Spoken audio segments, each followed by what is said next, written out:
with GVU, you can go ahead and see it is Strict Proctor in the top lane, Castle in the jungle, Chai Ha inside of that mid lane also goes by Ginkle, and then it'll be Nightstar at ADC, and then Pluto at support. So a couple of changes from the old GVU. Let's start talking a little bit about Proctor, because Proctor in the top lane is actually a support who's role swapping to the top lane and has done a great job for the team, usually playing sort of lane nullifiers or utility champions that kind of look up to scale, his most played being that Ornn, of course, in that top side. And Pluto coming in support has been a very interesting one. I think Pluto's a really good roaming support. In lane, it can kind of go either way. Pluto gives sometimes, Pluto also takes away sometimes. So my eyes are going to be kind of on this bot lane in terms of how I think the early game might go.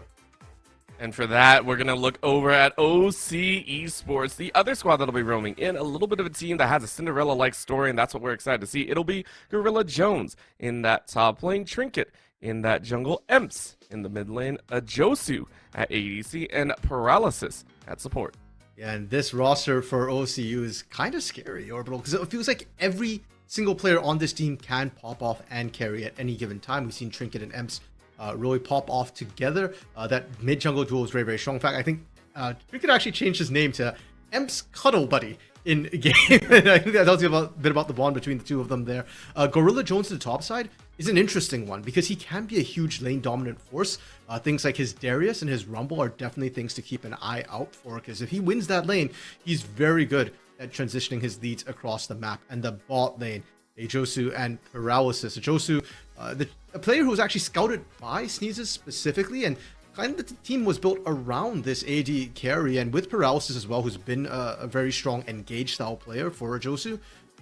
I mentioned the laning for Pluto and Nightstar can be interesting. Well, Josu and Paralysis laning is very, very strong, and they can generate leads even without jungle pressure. And what's scary as overall is they do that in champions, which teamfight as well. So OCU, they get those early leads, they transition to teamfight, they feel like a bit of a complete package right now.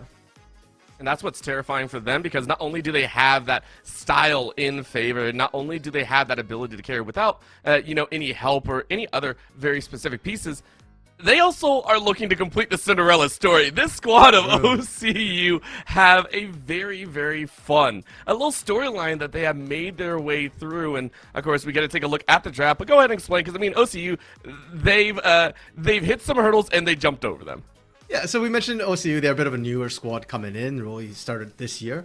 Here in the NECC, this split, they've lost to 3 teams total, and those teams are UCI, Fisher, and Grandview. Orbital, to get here, they took out UCI in, I guess, the lower semifinals bracket, and then they went on to beat Fisher in the lower finals, and now they're here in the grand finals against the last team that beat them, which was Grandview University. They've started the revenge tour, they've taken out everybody. This is their last stop. And I mean, they're going to give it their best. And then getting into this draft on that blue side, there is one champion that you do have to ban away. This is why we were not too worried about these first bans. This is understood. It's a Lee Sin ban against Castle. You kind of have to. A focus towards that top side. In the secondary, though, as it is going to be a Darius and Rek'Sai ban, the only reason I say it is a top side look is Strict Proctor has a very fun idea of what a champion pool is. The Aatrox still hovering and still focused. Gorilla Jones and Strict Proctor are going to have to be digging deep. Yeah, as we kind of mentioned, Strict Proctor is role swapping from that support position into the top lane. So the pool, it's not the most aggressive pool. He's not looking to be a big carry. So things like the Ornn we talked about, things like Udira Kasante, you can see that OCU GVU is trying to give the best matchup they can in that top side. They're moving champions who can either just straight outright abuse you in lane, like the Darius, or things like Aatrox that will enjoy the matchup and still scale up to be a big late game threat. We're not seeing the triple ban though. Rumble is still open. I wouldn't be surprised if OC kind of just slammed that Rumble first pick. And I think this is the big part of it. GVU are kind of gambling on this game number 1, which I don't disagree with. It's understood. But that is going to be a Jinx pickup. So this is actually a call down towards that bot side. Nightstar and Pluto getting an early look at what they're going to have to deal with, especially with the Varus ban on that red side. I very much understand it. You sit there and say, hey, look, you can't really let that one through. So you're going to drop down to another hyper carry that's there. That's the Ziggs, though. And this one, that's one of my personal favorites. I'm going to very much enjoy this. Yeah, Ziggs as well has come up as a counter to Jinx in previous metas when she was really, really strong, which she currently is again. So that could be flex to the bot lane, or it could be mid lane for Jinko there. I personally like it in the bot lane. You can outrange the Jinx with those bombs poked down, and a lot of times we see something with a nice and easy lockdown CC like the Volibear later in team fights. Go stun the Jinx, and then you use that bomb, the Hex Bomb, to just kind of nuke out Jinx in the backline. Oh, and that's what you were also discussing. I know we're talking about that Jinx versus Ziggs, but the big one that now has turned our head is this Rumble. We can talk about the Volibear and the Nautilus later, but this Rumble is one that you and I were discussing pretty heavily. You can't give it to Gorilla Jones, or that top lane is pretty much signed, sealed, and delivered.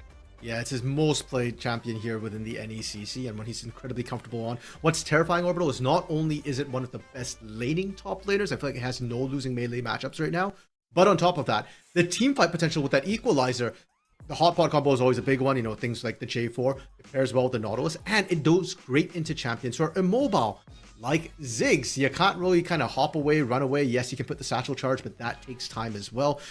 It's just a great pickup right now if you're looking to go for those sort of big 5v5 team fights. And with that round out, the Nautilus favored in, you do start to build that piece of the puzzle. Taking a look at the idea, though, you look at the Nautilus or not the Nautilus, the Alistar and that Volibear on the other side, GVU, have to opt for that Silas bin. You cannot give that over to Emps in the mid lane. It is a great way to also help the engage. If you steal that Unbreakable Will, it's frustrating, but the hard target of the mid lane is what is really kind of fun for me. That is a Yasuo, a Silas, and an Orianna total. Are we going to get a fourth? Quite possibly. Maybe. We'll see right there. It is the Azir at the end. 4 bans towards that mid lane. Wow, huge pinch. Now, Jinko has a massive champion pool in the mid lane, so I'm not too worried about him. I'm going to be honest. I'm not as familiar with Emps, so I'm curious if this will affect Emps, because Emps has played Orianna, Azir, Talia mostly in the NECC. 2 of those bans came from the side of OCU, so I assume that they do have some other options prepared. Orbital, the Ornn coming through from the side of GVU. It's expected for both these teams, and I think with that Rumble pickup, OCU were more than happy to let this one go into the Rumble. Line? Okay. This is I've not seen an Aurelia in quite some time. I see it in solo queue, not in competitive as much. This is a hard set of things to put on. That is a Ivern. Next up on the list, this is straight up, hey, have at it. Go ham, Aurelia, Jinx, even the Rumble. Have fun with the shields. I'll let you carry the game. Oh wow. And GVU actually locking in the Tristana as a response, Orbital. Okay, that surprised me. If anything, I actually expected Emps to pick up the Tristana with this composition. I like the fact that you're kind of just picking physical damage in the mid lane to kind of balance out your damage profile between the Rumble and the mid lane. And with something like an Ivern, that actually really enables Irelia to go really hard on these dives and in the sort of 2v2 mid lane dives. But for GVU to pick the Tristana is good for the GVU composition. Now you've got 2 ranged champions. You've got 2 good skilling champions as well. But Tristana in lane against Irelia is a little bit iffy. Tristana is very lane dominant champion normally, but up against the likes of assassins like an Irelia. Once, you know, a couple of levels go in, once Blade of the Ruined King is completed for Irelia, at that point, that lane becomes nigh unplayable for Tristana. It's terrifying to think about, so let's get into it. We are into game number 1, and quite honestly, OCU had drafted pretty dang well. That's all I'm going to say. I mean, one, you get the Rumble that already has our attention, and then in that mid lane, you have the Aurelia to try and take over the game afterwards. And then in the bot side, Jinx and Nautilus, a composition that straight up wants a team fight, at the same time can dominate if OCU come out swinging very hard. It's going to be on GVU, this squad that we've seen before, a squad that we have seen carry a crown on their shoulders multiple different ways, and yet this time around still searching for one this split. And it's kind of interesting too, because we talk about this underdog story from OCU, how they're on the revenge tour, kind of just taking names and paying back their dues there.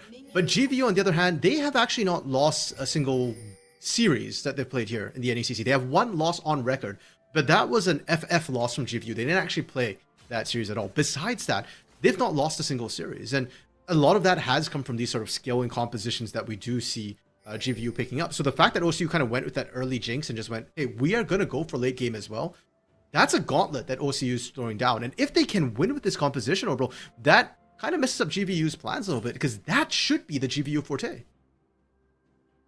I mean, we talk about shoulds all day long, but when it comes down to this series, that's the fun part. All these shoulds, these woulds, these coulds turn into ifs. to turn into ants, turn into butts. And that's going to be the kind of the fun part of the specified series. Game 1, test your mettle or play your game, whichever you get.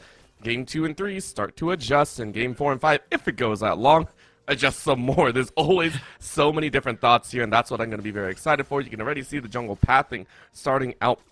It is going to be in that top side for both as they try and rotate through their own jungle. Of course, in the bot side, that level 2 early means Pluto starting to get chunked out.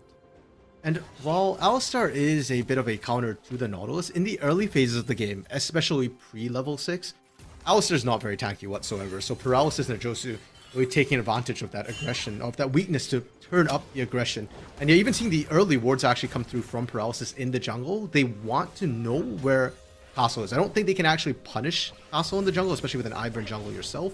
But at least that makes the ganks that much harder and isolates this bot lane for longer. Turbo shock rockets. Go ahead and just the calm, quiet farming, if you will. Of course, at this point, OCU are more like, yeah, we can do that. Already the CS differential in that top side is something that we did expect, personally. Strict Proctor on this kind of lane swap situation. On an Ornn, it's not the worst thing in the world. It still feels bad. Don't get me wrong. Any sort of CS deficit still feels bad. As long as you're not dying and you're still above 60, 70, you're not giving over a lot of plates, I would consider that an okay situation to have. Of course, at the current moment in that mid lane, it's a whole other factor. Ginghall gonna have to jump away here, and that's already a burn on that rocket jump, but that's gonna be the mainstay of that game. OCU, just see if they can get that spell.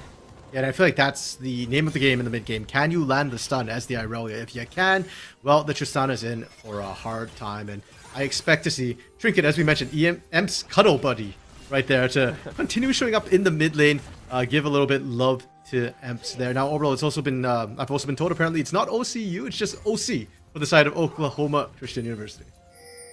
Right, just OC, the original content creators out there, or something like that. No, OC Esports going to enjoy their time, but I like that little bomb going out here, and Nightstar showing out that they know how to play this combination.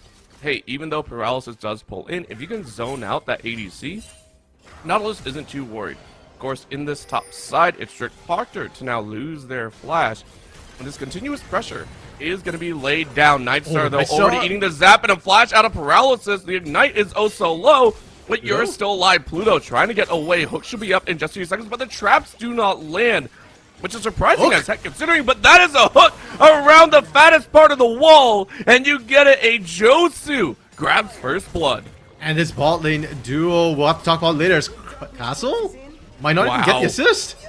Holy moly, Strict Proctor laying down the slam with this. Ornn gets first blood against this Rumble. Listen, you were telling me that the Rumble is strong. What is this? Yeah, should be. Oh boy, I was watching it. I was like, no way you dive this. But against, I guess M said yes. Very fair. Yeah, and TP available for both mid laners. They'll be right back at it. Orbital, I still want to talk about the top side because what happened there? It's not just the Rumble who should win Orbital. Again, Strict Proctor is role swapping from support to top lane, and it felt like every time we looked up there, he's down CS, he's kind of getting pushed in, shoved in, and seemingly out of nowhere, Proctor able to find the solo onto Gorilla Jones. That's massive. Now, the big problem is, of course, the kill is a kill, but the question is, can you keep doing it? If not, I expect to see Gorilla Jones continue to shove in, get that lane priority, but if he does it again, Orbital, ooh, that really spices up the top side. And you're going to enjoy that. For the likes of Strict Proctor, someone that we have mentioned needs to have a pretty good start, needs to be able to reach that mid to late game, start pumping out those ornaments. You're going to very much enjoy that. In this mid and bot side, though, we are turning around and watching. That is going to be a jump forward. Pluto with that Hextech Flash straight in their face is going to try and lay down the damage. The burst is already down from Nightstar, who was not able to really get any extra items behind it. You can see didn't have that first blood, so as much damage as Paralysis was going to take, it's not too bad. A little bit of a Duke now in that mid lane as it's going to be a jump. M's getting locked out, and that's a huge catch. Pluto trying to Hextech Flash and get a little bit spicy with it. Paralysis knocked under the tower, and with no flash, that is GVU to start off strong here in the early game. That's a clean CC chain coming through from Nightstar and Pluto there. And Orbital, it feels like both these bot lanes right now, whoever's on the aggressive has to be careful about that. We saw earlier Pluto taking a turret shot when it was the side of GVU playing up and aggressively there. So yeah, we expect to see a fight. Orbital, I expect to see it later on, but already in the laning phase, you're seeing the teams go toe to toe and no one's given an inch. man. I'm just...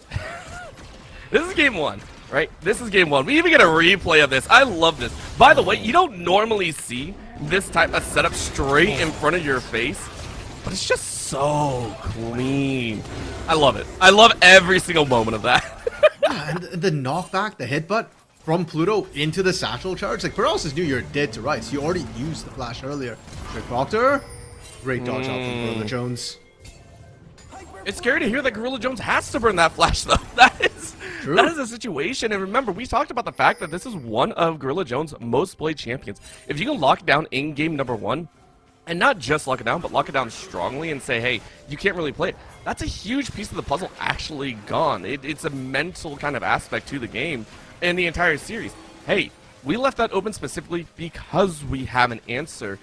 And then all of a sudden, it's actually OC that has to sit there and go, hey, we have to figure out a certain option to have. At the current moment, though, GVU, they may have the kills, they may have a gold lead by only 500, but the global advantages have actually gone the way of OC.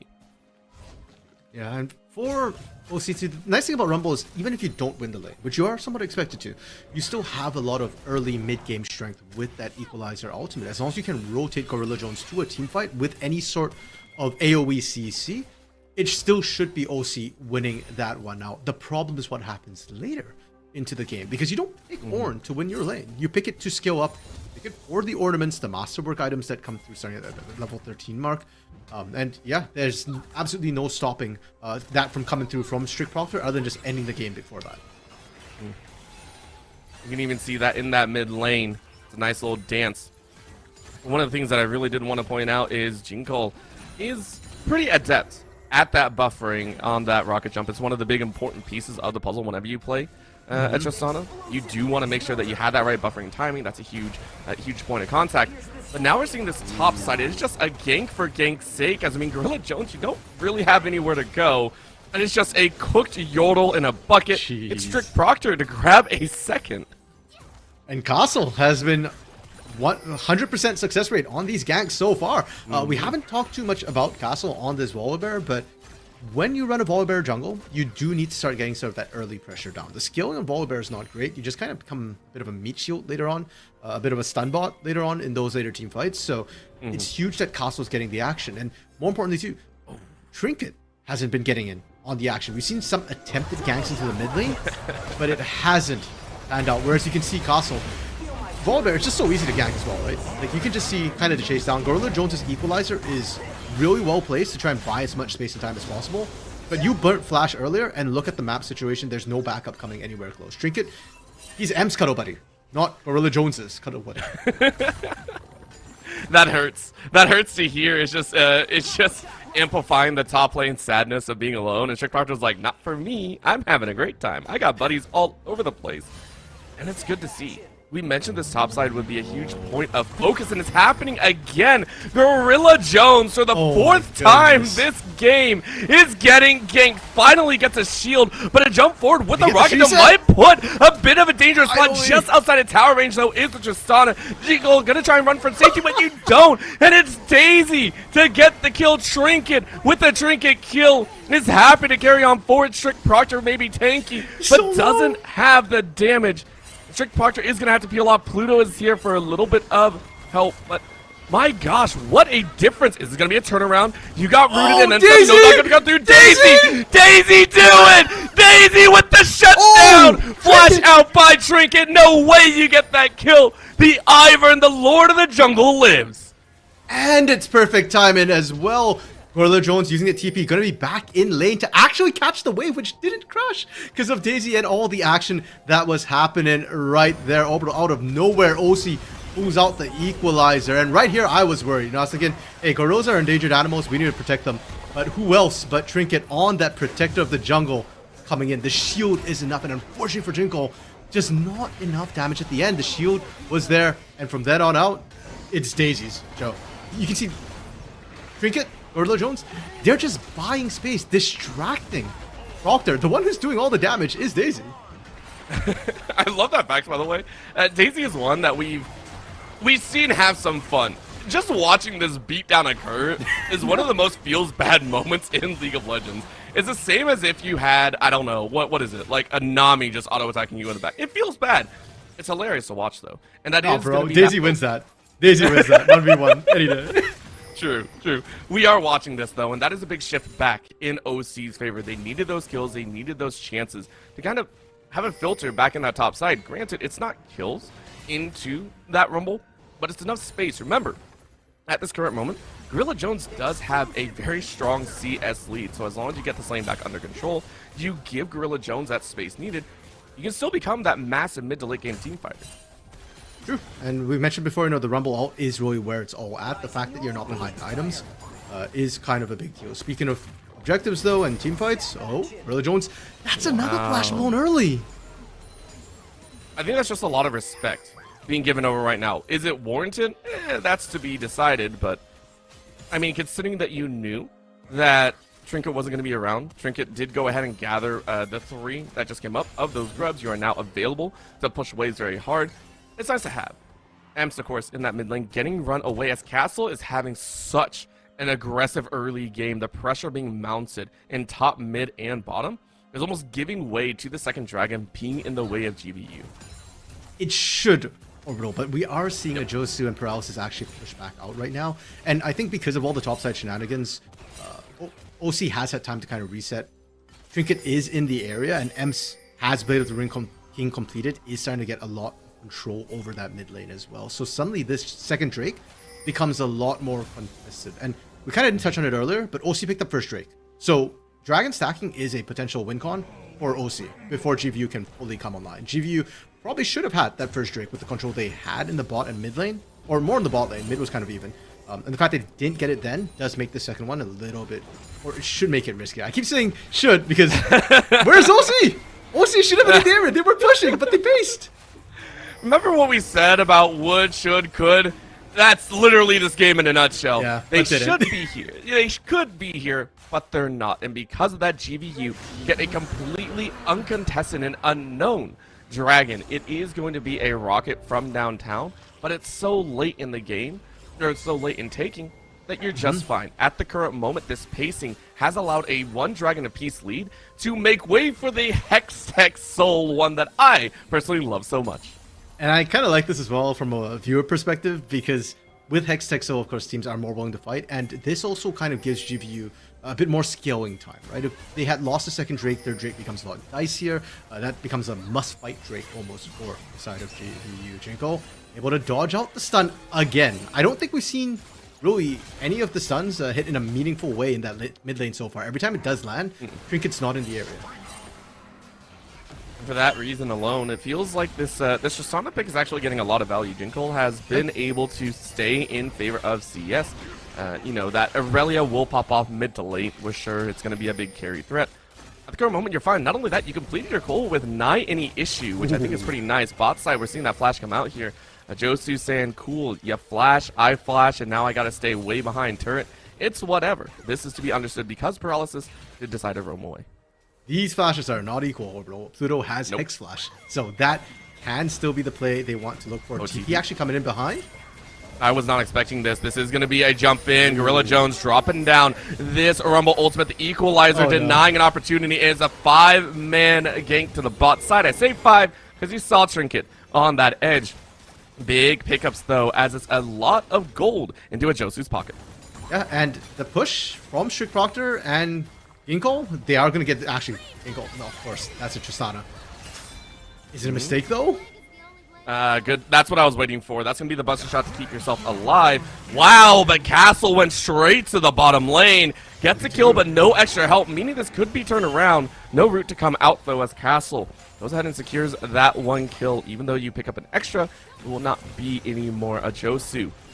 Not going to be enjoying that one, but Bax picks up that Kraken Slayer. Pretty happy. And considering how everything went down, granted, we are past the 14-minute marks. There was no plates for Jinkle or Proctor on those pushes. You trade 1 for 2, and normally that would favor OC because they were the ones to pick up 2 kills. But I think if you actually take that mid lane turret down, which is very likely, you're seeing Jinkle push up once again. That is a Tristana. She pushes incredibly quickly. If you can take that turret, it's much more worth it for GVU in terms of firstly buying time, or secondly just buying more map space to set up plays. I do think that they can be very, very obnoxious. Nightstar, with the Saracen base completed already, can hulk out significantly at this point in the game. And it's going to feel very oppressive as well. That poke leads into the siege, leads into extra gold for that team. The composition for GVU is starting to come together. They're starting to be allowed to play their game of scale up, hit that mid to late, start grouping up and being that team fight monster. We've yet to see OC be able to do the same. We've yet to see them really start showing their stuff. We've seen pieces. We have seen pieces. That TP to the bot side was nice. But with the Dragon coming up at about a minute 45, I'm curious to see if that's what they're actually going to go for. Pluto now running into a little bit of interference as Paralysis says, hey, I got something. And even Daisy came out for a bit of a trade. Other than that, though, it's not too much. Wow, that hook landed. That is crazy to see. Yeah, and the rocket even coming out. It was not for the kill threat, just to kind of push them out and maybe a potential dive to come through. Equalizer is available, and they're actually going to drop the Herald here. It's big. I like this call. You go ahead and shove in. Unfortunately, you can't rotate into any of the other objectives, but you do run into Strict Proctor, who the teacher is taking out. Paralysis smited up and away, but it doesn't matter. Equalizer goes down, and Vanguard's end comes out as well. That'll be the burn and the finish as Emps gets a kill far under tower. I don't normally see that, but it's a double kill for the Aurelia. No, and I think GVU might have messed up a little bit by trying to defend that mid lane turret so hard. Unfortunately, if Proctor was there, Orbital, maybe GVU can actually defend that and have the threat of sort of the return engage. But the moment Proctor got picked in rotation, yeah, Castle alone isn't enough to kind of hold that, and they didn't respect the damage and range that Ejosu was able to put out. Emps is more than happy to just go diving to clean that up, and what felt like a GVU-sided play to start with that mid lane going down is immediately answered by OC. Here's the nice part, though. You keep the gold somewhat even. It's not the end of the world for GVU. Not only that, you burn the TP out of Emps, meaning Emps has to run all the way down for this dragon. So OC are kind of banking on the fact that, hey, we have a strong 4v4, especially with Gorilla Jones, and especially even more so if we poke Pluto out. Pluto dropped down to about 75%. You do almost have that Unbreakable Will, which you're going to be able to use, but Castle now jumping into the mix. Already a call on the rotate. Emps is here to join, and it looks like GVU are very, very late. The Skybringer does literally nothing but just fall, and Gorilla Jones gets that shutdown. Pluto flashing over the wall means OC have flown the coop, and they will have a dragon to their name. Strict Proctor launches, but not far enough away. The Ornn goes down for the second time alone. And really, again, woulda, shoulda, coulda, but didn't, right? We're talking about the fact that GVU have TP advantage, half the team fight strength. Doesn't matter. And now Jinkle able to hop over that wall on fractions of health. Emps. So close. Okay, I was wondering about that. You do have the gate. You're safe. You're out. Okay. It still feels bad. You have set Jinkle on the side to try and farm up extra waves and try and get this extra pressure and basically make these sacrifices worth it. It's not working right now.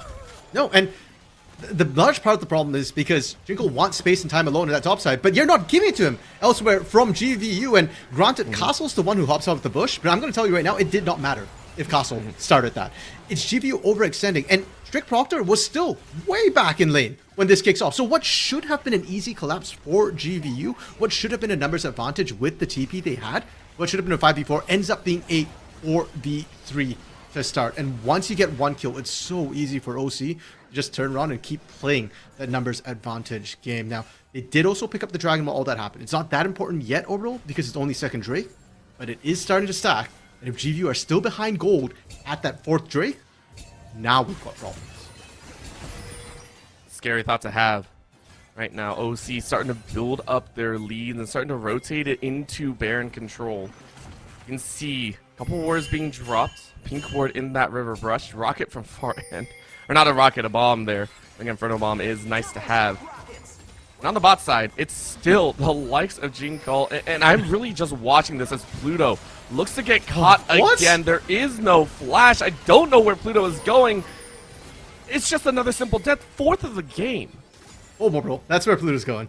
Lost his way back. I guess that was less than 8 seconds. But there is a high cost for that particular back. As you mentioned, you know, going back with no sort of wreckers. We are past the 20-minute mark. And sure, Castle's still up. Strict Proctor is up. But it's kind of a risky one for GVU to try and contest. I'm looking for a hero steal from Castle here. And not going to be giving Gorilla Jones melting through that bear. It's hunting season and then some blades to slice them up. Emps carries on in a killing spree. All of a sudden, OC look in perfect control, driver's seat and all, as they claim the Baron. And we do see Nightstar and Jinko trying to push out as much as they can, find some gold in a negative Baron power play, ideally, to start for OC, but Ems soloing out Proctor here. At that point, you said Bork as well as a little bit of the Sundered in the top. This is, this just feels bad. Bro just wants to farm. All he wants to do is play the game. Not allowed. No, and you think of how well Proctor played the early game, and this is the reward he gets. That's really painful to see for the side of GVU. And overall, the fact that Ems can kind of solo out Proctor is an issue as well, because it does mean that the split push win con that they were trying to set up with Jinkall is not going to work. Or second recall. Oh, I love this. I love this call right now. M said, yo, you're not going to get away for free. I'm going to hold 4 on the top side, and we're going to take mid lane tower as well. This Baron power play is working wonders for the side of OC right now. You can even rotate towards his bottom lane. That would be a total of, I think, 4 towers in call. I don't know if M took out that top outer as well, but that's at least 3 in this Baron. Yeah, and potentially 4 as they go for this bot side inner turret as well. GVU, their recalls are the full 8-second recall compared to the empowered recall that OC has. And yeah, with a Josu there, that's going to be at least 4 towers. So easy. So easy. And for OC, Oklahoma Christian University, they are looking strong right now. If you're GVU, your game plan is supposed to come online right now. Your entire composition at this point, 23.5 minutes in the game, you're supposed to be online. You're supposed to be good to go. Is it actually here? Do they still have a fighting chance, you think? Or is this just like, is this done? It's kind of tough, too, because we did see GVU try and pull the trigger on some of these plays, and they kind of backfired. I feel like their composition with the Ziggs and the Tristana, while yes, it is very good and very effective at taking turrets quickly, I'm not sure split pushing was unfortunately the right call for them against the likes of an Irelia, and I need to see them play front to back before I can make that call, but they are down 6,000 gold, so right now, they would definitely lose a straight front to back against a very fed Jinx, against a fed Irelia who can just go backline diving. Not only that, a fed Rumble at this point. 2, 2, and 6 with a Medjai's. I'd call that fed at this point. It is time to have that jump. Nightstar losing their flash early on, but this Baron push is real. Tower's going to fall in less than 5 seconds, and that's going to unleash Emps to try and get a stun down. In goes Equalizer just to force him off, and OC are saying we don't even have to fight. We can just put pressure down and we get those kills. Paralysis might be that sacrificial lamb, just as Pluto was before, but this one you gain so much more. Tower and inhibitor pretty much for the OC. Gonna set up for this dragon. In the top side though, we do see the likes of Jinkall grabbing that extra tower, but no inhibitor. Gonna turn around, Castle walks straight into the face of death. No chance to do anything. Pluto on the unbreakable will. You may be unbreakable, but you're still probably dead. TP's coming in to continue the fight as in comes Jinkall. Jinkall gonna try their best, but Strict Proctor on the top side is still sliced. It's a myriad of kills. This is a double for a Josu, and screw the dragon. Now we can just look for the end. Yeah, the only one standing is Nightstar, unfortunately, and sure, Ziggs has great wave clear, but that's a super minion in your base. You can see how little damage it took from that Mega Inferno bomb, and here's the final push coming through. Nightstar, can you find anything? I doubt it. No, it's Nightstar, lights out. Night is here, as it is going to be OC to take game number 1 in a very quiet end, I hate to say. We had the jungle fight. It was there. And it looks like we do have a side swap. GVU are going to be on that blue side. A little bit of a change up. Keep in mind, last time we saw the Darius, the Aatrox, and the Varus all ban away. Now, if you want to leave that Varus up on the table, you absolutely can to carry it on that blue side. But is that really what they want to do? For the side of OC, they looked at that Lee Sin, the Rek'Sai, and the Rel. All 3 champions that I wouldn't be upset to still see banned away. You know what? I agree with you, bro. I do think the Varus is something that if you're on the side of GVU, you want to leave open and pick it yourself.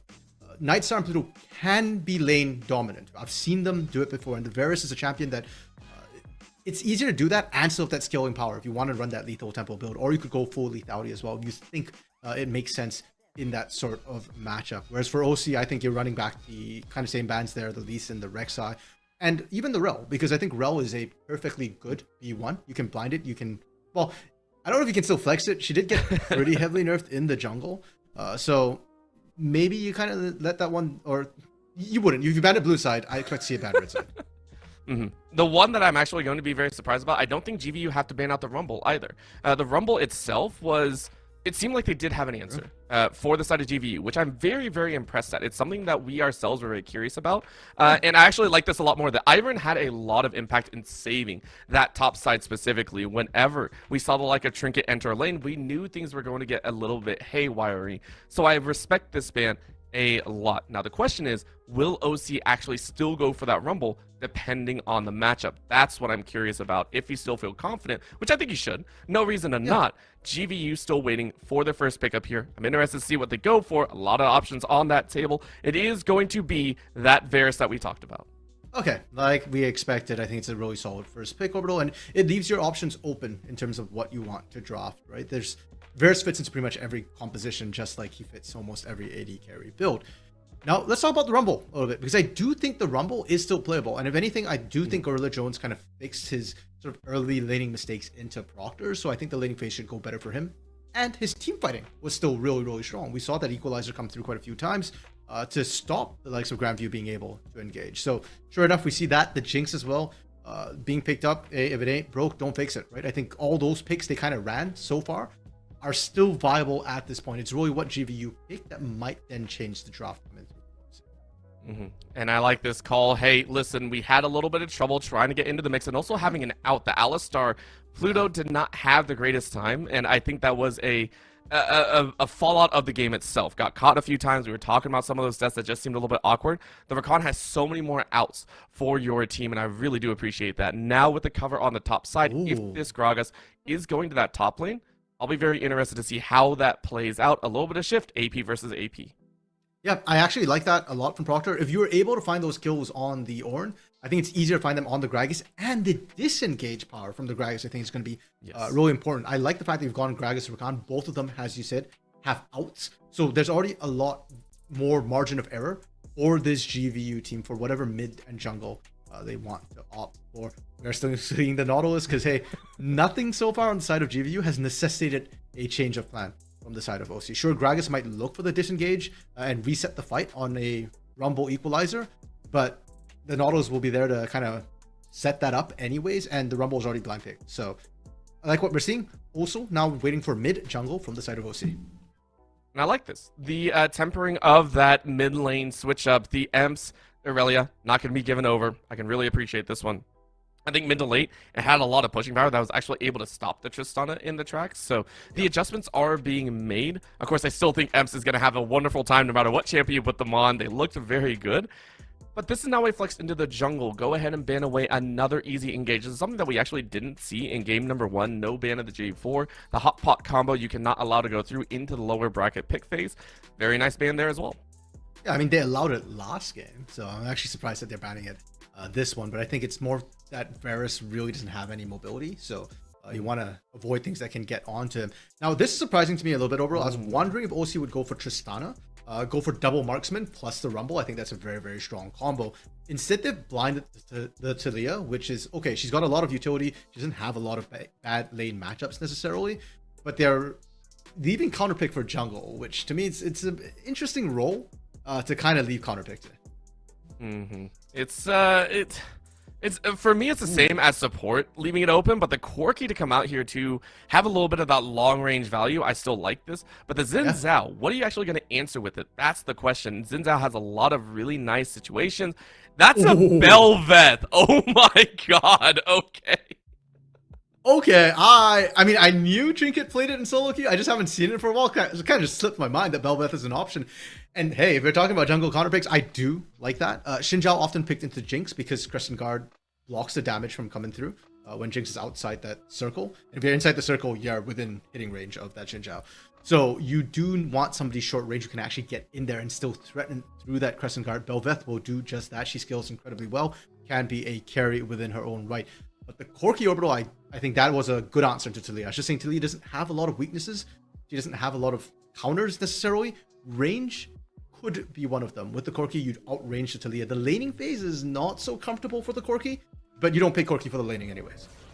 Nope, you do not. And You also stay out of the way of the Unraveled Earth and everything of the sort, but we are on to the Rift for game number 2. The players wasted no time, and it's just weird seeing Bel'Veth. I'm sorry, I have not seen a Bel'Veth in ages personally, and it's just very fun and refreshing. I love the fact that OC were the ones to actually dive into a little bit of a difference. Remember, last time it was Ivern, much more supportive, much more, hey, we are going to play smart. I'm going to back you guys up. You guys carry the game, and that's all it is. At this point, all eyes should be on Trinket in that jungle role. Emps should be helping out by roaming out and everything of the sort.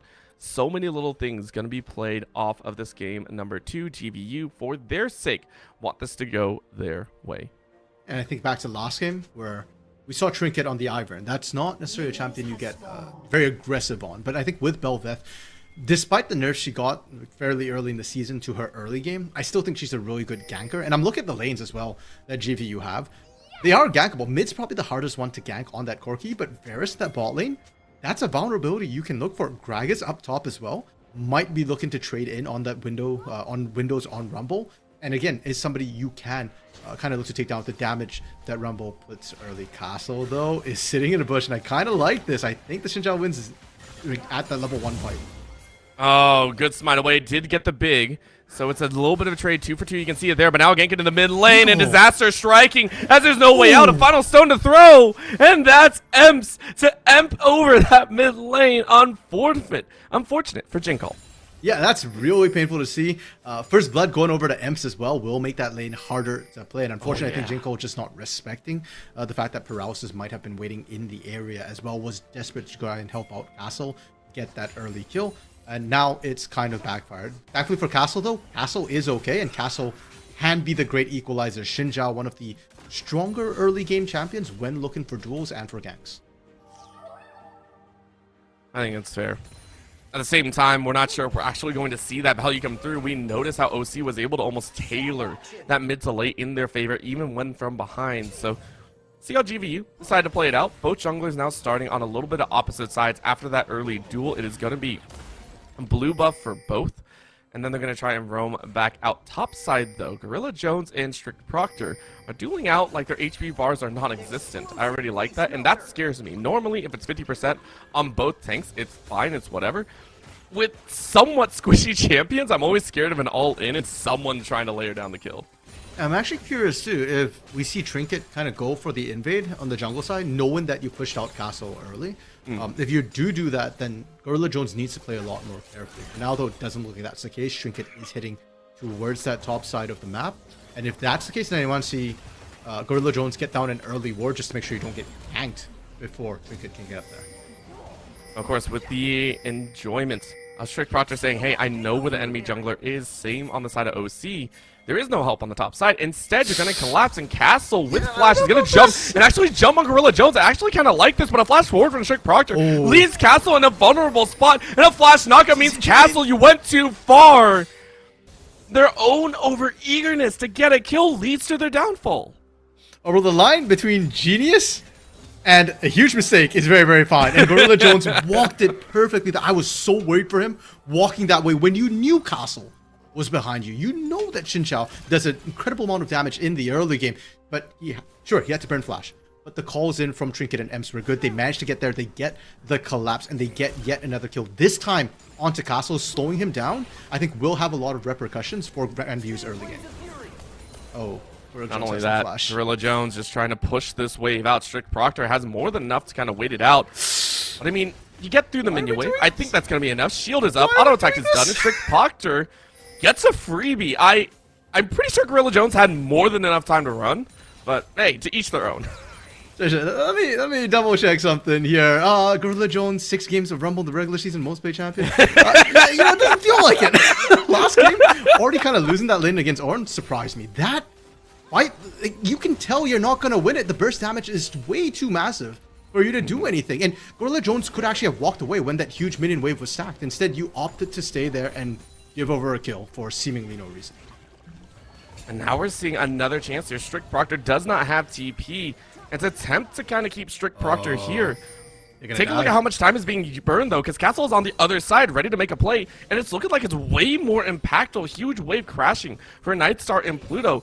So this is now about a 30 seconds invested to the top side, where almost Yeah, nothing kill. is granted. Strict Proctor, if you clear this wave, do you hit level 6? That's my question. You're gonna dance and get a belly slam, and you're gonna turn the kill as well. It's a 1-for-1 that I think lands in GVU's favor by a mile. Yeah, a bit of a sunk cost fallacy, and part of me just wonders how much of that came from that death from Gorilla Jones, that, you know, maybe he's the one call and say, hey, Trinket, I need this gank. I need you to help equalize my lane. I need to bounce back. But instead, Gorilla Jones gets only an assist.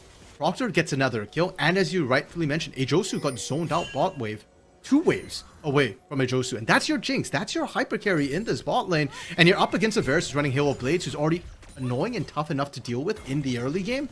GVU are more than happy with how that trade went.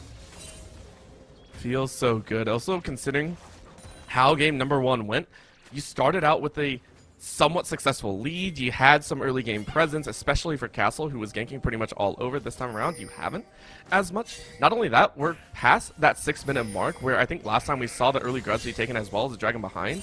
So for GVU, you're okay at the situation. I want to see them also be able to collect one of the global objectives instead of giving both over to the opponent, because it's only 2-3. It's only about a 800 gold difference. Not the worst thing in the world.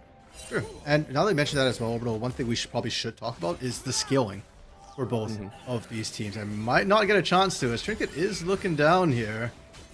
Oh, Mia piercing arrow. Oh, very nice minion in front, but Nightstar realizing things are a little bit dire. No flash on that trinket, but they're gonna get under the tower. But in comes that wall, double flash over the wall as Emps is running on the different side. Nightstar though gets sniped away, and it's a beautiful shot to be had. Now Pluto getting drawn into the fray, and this is the OC that we saw in game number 1. Clean 2-0. Yeah, if anything, this is the OC we expected to see over the last game. It was the mid game. We're only 7 minutes in, and that was a clean execute on the bot side. Sure, Emps did have to burn flash to get away and make sure that he didn't drop to turret aggro, but Emps also picked up more kills and is now 3-0 with that Dark Seal. We're actually gonna get a replay, I think, here. It's gonna be real nice. Like this was beautiful here. No one getting too far out. That first minion pull though scared me. Yeah, and that's how good this dive was, that despite not having the hook available, they didn't need it. That's the margin of error they had. And Trinket here, just kiting kind of around the edge of the turret, was huge, because that allows Ejosu to go in and actually get that last shot off, sets up this kill as well. Now, the unfortunate part was Emps actually moved in a little bit too early. If it taken a second longer, it would have been minion stacking. We are getting hot dropped into another battle, as in the live we're seeing another Pluto starting to burn down, Castle getting run out. OC won, the bot side are now going to win this mid. It's a 1-for-2 trade so far though, as GVU are actually in the driver's seat. Gorilla Jones can't do too much else, as this is gonna be the mid lane Jing call, looking for more. That's a double kill. But it's only an even setup. How many more rockets do you actually have? Barrel gonna land quite well. Rocket sneaking around, but the shield is up. So you are going to survive. Overall, I think, though, it was a 2-for-2 heavy wave for the side of GVU to push it. Emps back in, able to clear this one. I don't know what happened there, bro. I'm assuming they went for point grub and they met up. Like, that was crazy. Bot lane. Oh, this is going to be good, but Nightstar realizing you might not have enough damage. The Q going to be flashed and not going to be unleashed in time. This is Trinket, the Bel'Veth that we talked about, starting to gain some steam. Yeah, and that's a little bit scary. 2 kills, 4 assists. Compare that to Castle's 1 kill, 1 assist right now. Xin Zhao is supposed to be the better early game champion in terms of dueling, in terms of ganking. And Bel'Veth is the better scaling champion. So it does feel like everything is going Trinket, and by extension, OC's way. Feels so good. And right now, you go right back to that dragon stack. And keep in mind, last time, it was only 1 dragon that OC were able to pick up in the early game. This one's a pretty late one, about 4.5 minutes later. You can see on the other side, GVU collecting all 3 of the grubs as well. Don't know if the timer is actually going to work out in their favor, though, for the next set. We'll have to wait and see. Of course, right now, it is going to be a big test in the waters. Because I want to see OC try and get a little bit more. It is going to be Hextech Dragon for the second soul, yet to be determined. Oh my goodness, and they're looking to set up another gank into the bot lane. They will get spotted by Pluto. It will not matter. There's no flash. Yeah, Pluto already left. Pluto knew what was going down, and Nightstar didn't really have any options. So just a freebie, pick up another piece of the puzzle for the scaling Bel'Veth. Yeah, with all the wards coming down as well, normally that'd be enough to catch the mid lane roam. And like you said, I think Pluto had an inkling it might be the case, so he was walking up to get that vision. But that's a Talia with Weaver's Wall. She comes in from halfway through your jungle. If you are trying to track her, the wards need to be much closer to the mid lane, just like you do with a Twisted Fate. Now, Castle and Pluto trying to find paralysis. They've called down TP as well. I actually really like this. They're gonna force a Josie to burn that ghost, be that sacrificial lamb. Oh, will that be a Night kill? Star's Actually here. granted a Night Star. I think it is. So you know what? Trade back, not the worst thing in the world. Mid lane, both of them being taken quite low. As this is Jing Call going, hey, please let these rockets hit. I want the Scorky to pop off. Still 1-1-1. Doesn't have a heavy CS lean. But if you step up too far, this is going to be the chance. Good Valkyrie out, but a Flasher Flash. Almost a prediction coming out of Trinket. Yeah, that was really, really close between the two of them there. And overall, this is not a good sign. If we are seeing Jinko with the rockets already enabled and still not winning out with these trades, that's a little bit worrisome. We get to see this gank at the bot side here. And Ajosu was kind of dead to rights the moment the TP came down, and they knew it. So everything from here on out is Ajosu just trying to escape. I was thinking maybe you can run up top, but gonna be honest, it doesn't matter. The beautiful part for Grandview, of course, is getting that kill onto Nightstar, onto that AD carry. And we've already seen Nightstar can go toe-to-toe with Josu in the 1v1.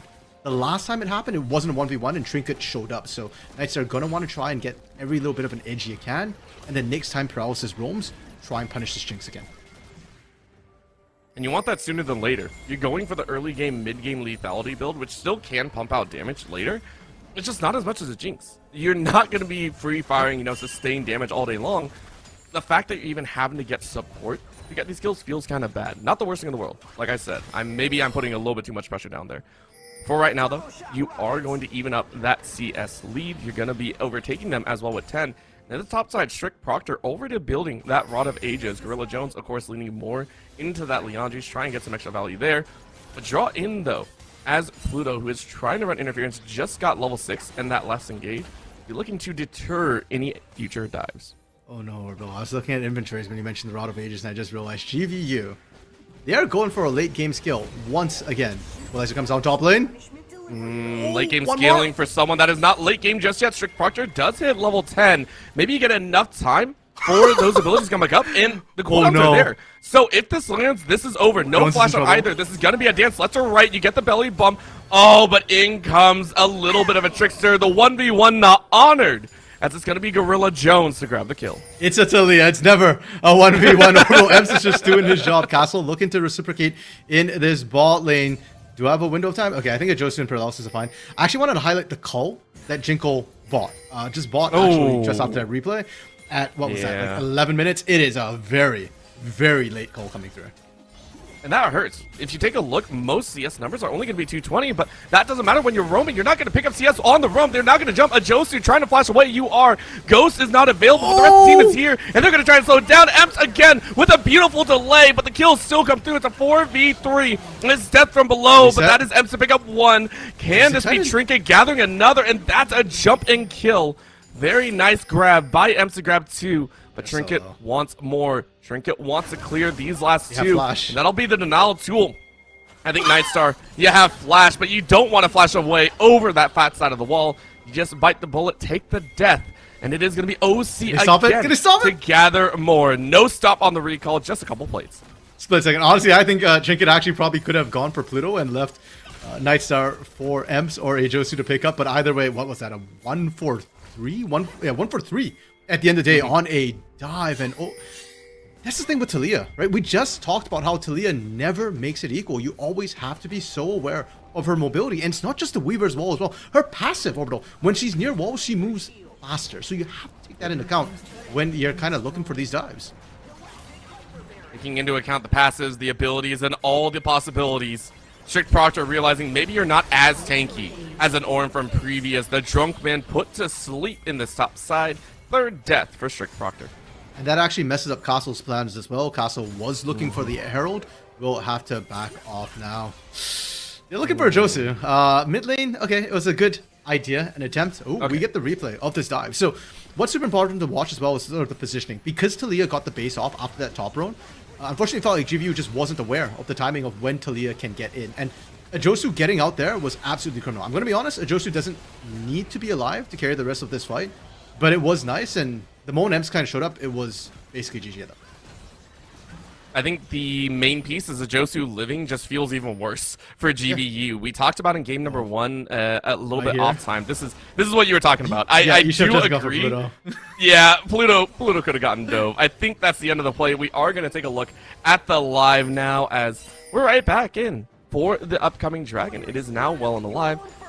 But I think there is a point in game number 1 where we saw GVU realize and start getting a little bit desperate when things went a little bit wrong. That could have been the one as well. OC winning that bot side fight. I'll have to wait and see, as that's a dodge without dodging, as Gorilla Jones doesn't even get touched by that. Mid lane, though, Paralysis might be eaten up. It's 2v4 right now, but everyone gets under the tower, so OC are more than fine. Yeah, and here's the problem for GVU, Orbital. They're not ready to fight. Look at their items here. They are behind in most of their items, and specifically in the mid lane, Jinko is sat on a tier and a cull. Neither of those are combat stats, so you don't have the poke advantage. Emps getting cornered, actually uses the Weaver's Wall to get out, is on the wrong side of the wall with the turret. Emps is not joining this fight anytime soon, by the way. Emps ate 3 tower shots and was like, yo, let me go top to farm that up real quick. I am so sorry. Pardon my intrusion. I will leave right away. Yeah, I was just thinking too, like, hey, GVU can't fight this, you know, OC just set up for this and take this, you'll win the fight. And then that happens, and that Wait. Emps freaking Saris embraced Brock because you took 3 tower shots and an 8 minion shot. That's great. By the way, that's not that. Well, actually, it might be important considering this is a dive in the top side. You really don't have that shield. Actually, that might be death, but you don't have the damage on the side of GVU, so you can't take advantage of that. Instead, it's towers to fall with the Herald, and Trinket says, yo, get off my mid laner. No shield, no problem, because Pluto got no health. Unfortunately for this Rakan, you're still pretty squishy, and the CC between the Unraveled Earth and what Belveth can put out was enough. Great flash from Nightstar. Oh, and it's just enough to get him out. You landed. Oh! I was waiting. I saw the full stacks. I was like, no way this reaches. Paralysis, no fancy feet here today. Kill right back as Nightstar is actually 4-4-0. Yeah, Paralysis built Mikhail's as first item, so you really don't have that much armor. I didn't think it'd be enough, but without any armor whatsoever against the Lethality Bearers, yeah, that definitely chunks. It hurts so bad. At the current moment, though, this tower is going to fall. Surprisingly enough, this is the first tower for GVU. They have tried to be a little bit more stalwart in this game, but the 3 towers on the outside has punched OC straight into the lead. They are about 4.8k in the lead, and you can see it's a deep spread across pretty much every single lane except ADC. The only difference, and I think it is those kills that really make it, OC outside of the Jinx feeling great. Yeah, and again, you're running Lethality Bearers and Hill things, right? You were expected to win the early game, so Nightstar having the lead is well within OC's calculations. The problem to me, Orbital, is that we talk about that, the fact that, hey, GV has been stalwart about the defense, but I don't know if that's going to work for you. I'm still looking at these items coming through from Jinko and Nightstar. Tier still stacking from Nightstar, not even the mana mute, much less the mirror mana. And I'm looking at OC and saying that, hey, they can just brute force and push in right now with these with these Corlins as well. Well, the TPs are coming in. This is going to be the dance. Again, a short change on the Strict Proctor ultimate means everyone's still alive, but they do get a Josu. However, remember, a Josu's not the one with the main amount of gold. Everyone from the side of OC are going to scatter. Still, the tower does fall, and now it's a re-engaged fight. Gorilla Jones may pay the price as well. You don't have anything else in the bucket, so GVU are able to get some retaliation down, but it's a small piece as, again, you're down in the tower count. You only got 2 kills for it. I mean, you get to push, and Paralysis is very low on health. Trinket is able to get out safe, but with Trinket being zoned out, Orbital, I think GVU can keep pushing in. I don't think so, no, OC. never mind. Not if Pluto says, dies. yo, you made a mistake. This is the Belveth R5. That's huge. And when you draw 3, you leave 1 alone. It's Nightstar to fall as well. It's still running for their life. Trinket dancing around. You're just waiting for cooldowns to come back up. And you have another dash that's available. Good dodge away. Castle not able to jump. And now you're under the safety of tower. It's only going to be the poke, though. They're hardcore committing for this, but I don't think it's going to be that enjoyable. It's a problem, as I think Trinket just blew up the game for us. And we can't show this to anyone. It's a problem, but it does look like the kills came through. They are able to finally get the life of Trinket. Rocket comes across and doesn't take down Jinko. Fractions of health, and we're seeing Gorilla Jones kind of run up there. Are they going to try and blitz it? No, Jinko lives to fight another day. It was too dirty. We couldn't show you. We could not show you what just went down. Of course, right now it's Strict Proctor to also feel that way. No leniency here, as this is going to be a jump forward. A flash over by Paralysis to ensure that Cast Bloom straight in to the Gragas. And it's a kill and push for the side of OC. You know what? Last week, I think Strict Proctor played under the name Lenient Proctor. Maybe if it's a little bit nicer to the students. When the students rebel, this is what happens. Yeah, Strict Proctors get it first, I guess. We're seeing Gorilla Jones man. gonna push. Oh, we get a okay, so this was the mid lane fight, and it was actually a great response from GVU because it takes so long for the turret to go down, even with the Weaver's wall that did come across from Emps. This is probably what even close to salvaged that fight. If not for that Weaver's wall, we see Nightstar get into the fight, and it ends up a lot worse for the side of OC. Now, as it kind of cleans up, what you have to remember too is Trinket has a lot of gold. So Trinket is a massive threat, and that's actually what ends up carrying this fight after. Was the threat Trinket still have? Oh, nice on Pluto. Yeah. Em's deciding to jump on the other side of the wall and a little bit alone right now means that they are all safe. So for GVU's Factor, we come right back to, in that same location, just without the tower this time, an attempted gank. Yeah, but without the turret's a big difference. Over the last time, the turret That's true. swung in a GVU's way. But if they're not taking turret shots, that ends poorly for GVU with the gold lead that OC have, with the item advantage OC have. Now, having the Weaver's Wall out, I don't know if it's going to be up in time for that Dragon. It probably won't be. I mean, Dragon's up in 8 seconds. So that is another window of opportunity here where GVU can just go on this Dragon, which, frankly, I didn't think they should have. OC is stronger. They should be looking for these bigger team fights, and they should be using objectives to force it. OC trying to get revenge for that early season loss. They're saying, yo, we are 19-11 right now, 5K in the lead. We're looking to take this game by storm and put ourselves one more step closer to that crown. The current jockeying around this Baron is more than enough to show that this Dragon on the other side for GVU will be taken. But the big prize on the map, OC, are just trying to tempt the waters here. I'm very curious to see where they actually go. Emps realizing a little bit too late that Dragon was being taken. And now has to dodge away.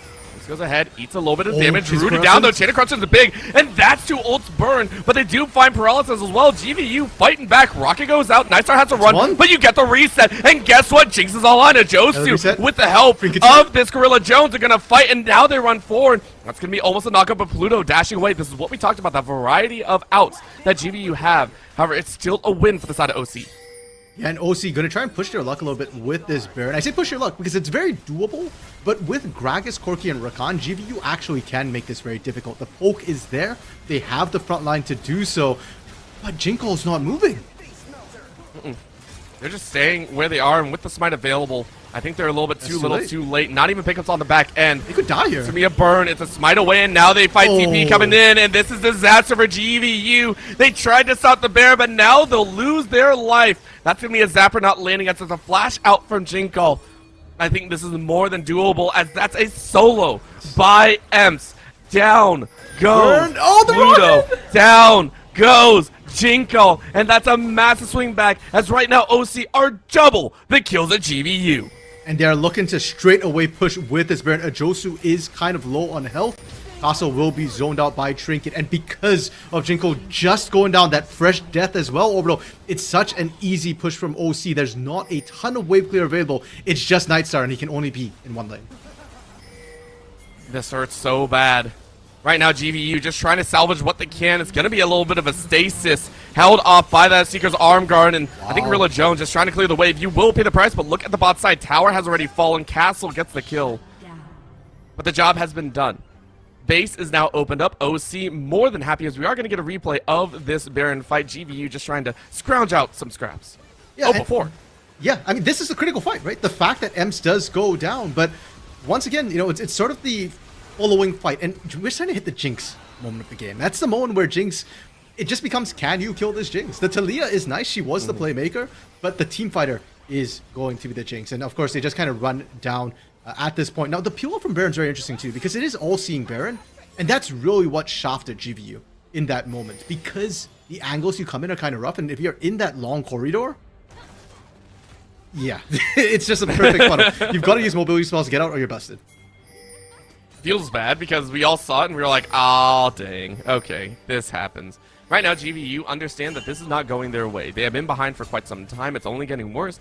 And now they have to find options, which Castle, quite honestly, is trying to make happen. You can see the early TPs coming in, just trying to find an angle, trying to find 1 or 2 kills. And if they can find a little bits and pieces, that would be considered a dub. At the current moment, though, they do have to back away, have to get back to safety. That's going to be Pluto dodging out on a Zapper. As you can see here, GVU, even though they're looking, which I think is appropriate, they're trying to be proactive, they're not allowed to. This 1-4 push might as well be 3-4, considering that this is Trinket full shoving on this top lane. Weaver's wall to cut everyone off, as that's going to be 1v2, but look at the pop. Varus is just dead.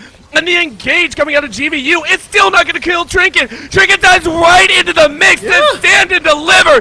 Let me kill. This is OC to take game number 2. Triple kill from Emps, but OC rule the Rift. Once again, it feels like it's just Jinko left standing. Trying to see what you can. Never mind, I spoke too soon. Jinko might not be standing by the end of it.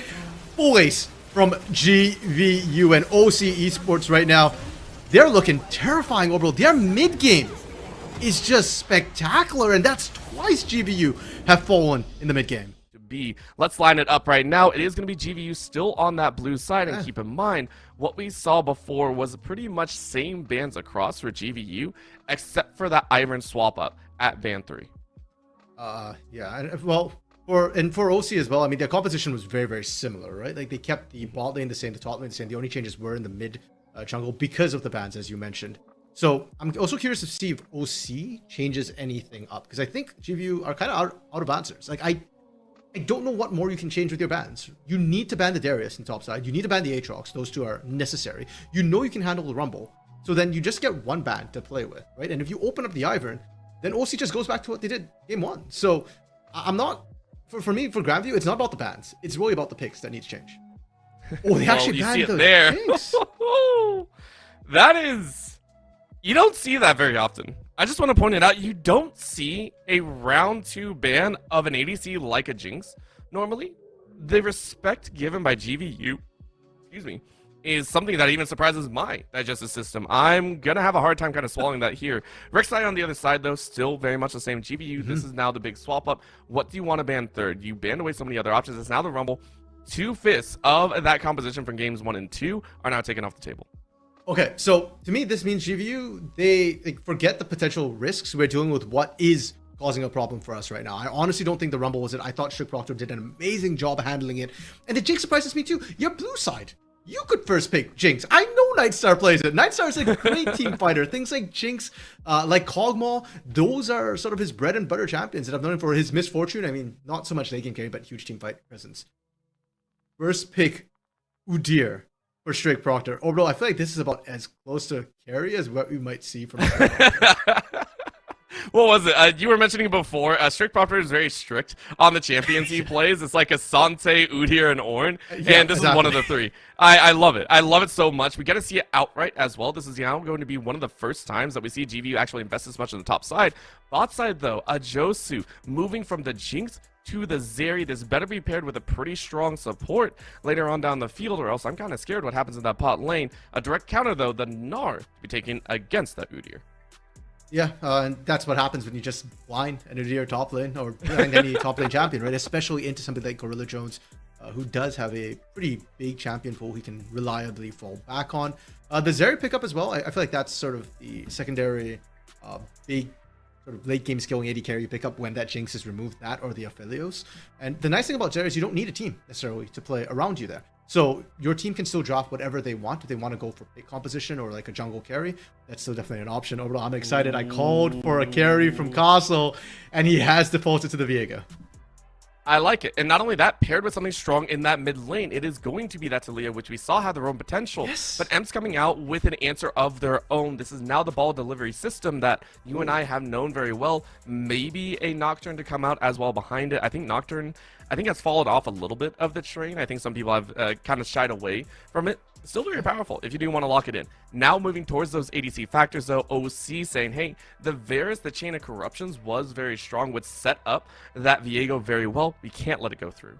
Yeah, as expected. I wouldn't be surprised to be something like an Aphelios ban as well, just to continue pinching those hyper carries. Yep, Nocturne taken away from Trinket. And for this OC squad at this point, the more I see an Orianna at this point, And with an R, I'm thinking team fight composition coming through from OC. So probably some sort of engage support in the bot lane. You could go Enchanter as well just to buff up the Zeri.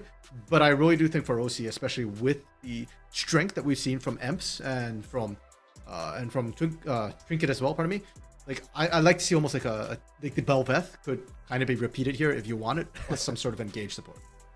I like the fact that you pointed it out. GV, you were thinking the exact same thing. This shows that RMC is the best psychic out there. Said, hey, no Nautilus to be available. We don't want to give that one over to Azeri. Let's go ahead and take it away. Ooh. Trinket, though, opting for the Wukong, a sneaky engage style instead of that raw, just straightforward act. I like this. I really, really like this call out. GVU now have to find an answer. And tucking away that support for OC leaves his bot lane up for grabs.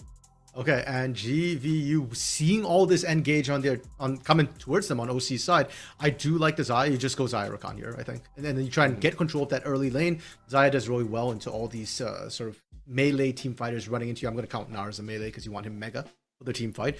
It's a good place for Nightstar to pick up this Xayah. We said before, Nightstar is a very good team fighting AD carry. So now is the time where, as a bot lane, you get to kind of play safe and just look for the scaling. And kind of not have to worry about being too proactive like he had to on the Varus. And I like it because Pluto actually had a pretty good time on that Rakan in game number 2. Not the greatest, obviously, but definitely didn't get caught out as much as before. Now paired with Xayah is great. But Paralysis, taking a page out of Pluto's books, like, yo, let's go the Alistar, let's have fun. And I actually really like this. It's something that I personally really like to see on teams. Whenever you see one engage tool going down, especially with an Orianna, as soon as we talk about engage in team fights, you want to have a secondary and third backup line to that engage tool. You never want to send your engage all under Losum. It feels so bad and it can go so wrong. So I love the fact that we saw the last 2 picks be massive engage threats. Right now, we're getting in to game number 3. OC want to slam 3-0 in this lane matchup. GVU going to try their best to take over that mid game. And you can see with a drastic shift in champions as well, I think we're in for a very different ride. And as you called, Orbital, OC are looking to be the proactive ones to slam this 3-0 victory home. They've got all the engage tools they need. Literally on almost every single champion except for the Zeri, for Ajosu, there's potential engage for this team. GVU, on the other hand, I like the Xayah Rakan to deal with team fights, but the rest of their composition is not about the team fight. Sure, Udyr can create great zones of control. He can be a tanky body, but Castle and Jinkle, they're looking to more find picks, find skirmishes, get those resets rolling for this Viego, and in a team fight, that's going to be very, very difficult for them to do. Conversely, I actually really like how GVU have set it up. Yes, as you said, the Xayah Rakan built around this kind of stay safe, play smart. If you actually look down the line of GVU, it does send into that very individualistic style. Strict Proctor, if we ever see him group up, not really there. We want to see Strict Proctor try and dominate with the Udyr, get a lane push going and everything like that. I really like how we mentioned that Castle is one that we really want to watch for. Enable that Viego. If you are able to play the game, GVU are never going to be all in the same place at the same time, except for global objectives. If anything, I want to see them split. I want to see, you know, those 2-piece movements, those battery pieces moving around for the entire team. Yeah, that all happens later, Orbital, and we still got the laning phase to get to. So let's talk a little bit about the early game, because we're seeing heavy trading already come down in the bot lane. Xayah Rakan, of course, with their sort of bonded passive, is a very strong duo in lane. And in the mid lane as well, I think Talia can kind of go toe-to-toe with Orianna. We saw last game, Emps, sort of the mobility and the map control you get at level 6. GVU has an early spike there. And the top lane is the only sort of place where I think GVU might not win out or have that side advantage in the early to mid game. And I'm looking at Castle to kind of swing by, because Wukong is not the strongest in the early game. So while you're losing in the top 1v1, when it comes to a 2v2, I like the Viego spot. It's going to be fun to watch for. As you can already see, though, quick clears coming out, as I do think Castle is about 15 seconds ahead here. Being a little bit faster on the adaptation, being a little bit faster on that clear path. To see it being covered up, already a camp over. So we may see an exchange over by those scuttles as well. Very curious to see how that breaks out. Huge wave crashing, though, in the spot side. We mentioned how strong the Xayah Rakan combo is. An already early advantage for Nightstar and Pluto, utilizing that early damage to grab a plate at earlier than 3 minutes. And with that early show that Nightstar and Pluto have, this is not a scuttle that Trinket's going to feel comfortable trying to contest. The bot side aid from GVU and the strength should favor Castle if it comes to a fight. If anything, maybe Trinket looks for the gank, but you already see the wards coming out early from GVU. They knew they were going to be doing this, and they knew they just needed ward coverage up to when Castle could come down. You can already see the waiting. I love the fact that Castle is just chilling on the far side. Hey, yo, anyone there? Nope. Okay, I take my stuff. On the other side, Trinket's like, yeah. Trinket is just like, yo, I don't want to touch that bot lane. Good luck, guys. I'll see you on the top side. Just not even testing those waters, which I really do appreciate. Ooh. But might test mid lane as there is no mana right now. That's such an easy bait. A flash forward and a flash out by Jinko. It's a nice little opportunistic gank. Yeah, flash is traded there, and good call from Jinko to recognize that, wait, I'm really far up. Recognizing which side to kite to as well. And trading flashes is perfectly fine. We'll see them kind of TP back in, and it feels like a lot of Emp's early work in terms of poking has been nullified. Let's see what they can throw down here. Right now, we are just still in that lull of a period. No one really breaking out and getting a little bit too frisky with it, which is surprising. We did see early engaged tools being used in games 1 and 2. This game 3. I'm interested to see where that first heavy development comes through. I think OC had planned in the previous games to be around that mid bot, but we saw GVU put a lot of pressure at about minute 6 or 7 into this bot lane specifically, with Nightstar and Pluto already having that sort of lead, extra gold, extra value. I'm interested to see if they try it again. You know what? Well, actually, we've got a bit of this low state, right, in this early game. Like, I recognize that, we like to see more action, but you also said that OC kind of messed up a little bit in the first 2 games in the early game. So, I did. This game state right now, do you think it's good for OC? Like this quiet. Now you're turning the questions back on me. All right, I see how it is. I actually really like it. I appreciate it because as much as I like blood in the water, I like clean play as well. Exchange of conditions, exchange of value. But this is anything but. I think both teams are actually opting to not lose a lot of death and a lot of kills. So you go ahead, just smite one away. But a flash forward, okay. Yeah. So this is Jinko just eating the wall and then some. Perfect. I managed to trigger the Casa Curse. I knew my ass you did. You'd be happy about this. Like, we'd get blood eventually. So we do see first blood. It is a bit of a contest coming through from GVU. And all the things I kind of said about why I didn't want to see Trinket gank bot side, the same applies, but in reverse, to that top side. The fact that Gorilla Jones is ahead, has that early pressure, met early rotate, early damage, and Jinko didn't have the flash, so got punished for it from the earlier flash in lane. It is being answered though. 2 plates down already, bot side for Nightstar and Pluto.